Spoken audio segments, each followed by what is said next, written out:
Listening. Tonight we're in Portland with Dr. Yael Green.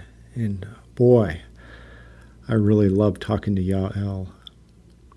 It's really difficult to describe sort of what she is or what she does.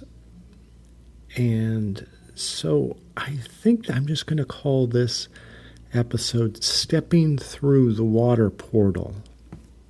And although at some level we're going to be talking about concepts like human boundaries, human intentions, the desire to be seen, fear, holding space, things like that, I guess what I'm pointing at is an invitation to sort of have a relationship with those in a different way, perhaps based on the flow, synergy, and flux of water, which is really what we most fundamentally are to begin with. So please join us. Yael and I are sitting on the beach of a huge expanse of water staring out. And there's a space next to us, and you are more than welcome to join us.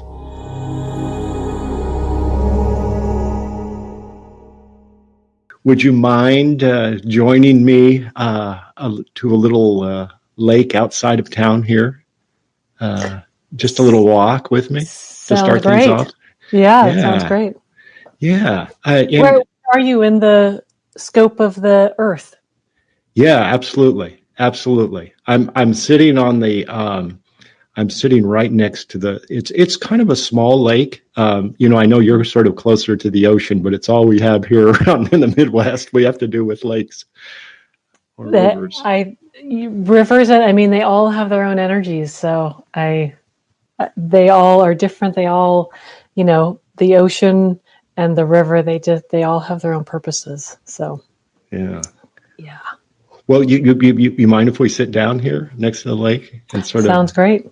Okay. I would love that. Yeah. So what, I'm sort of new at this. I know that when I sit next to, bodies of water, the sort of the energy is different.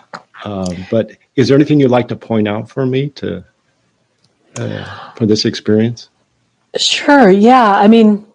I think everyone has some sort of ineffable experience, even when they're in the shower. Any relation with water, it shifts. If we even just go from a scientific perspective, the negative ion count in water, and especially waterfalls, is much higher, right? It's the grounding influence. When we talk about grounding, like taking our shoes off, putting our feet on the earth, they have a very high grounding frequency to them.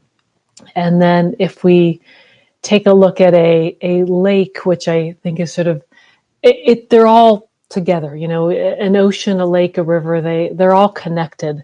There's the underground waters when we take a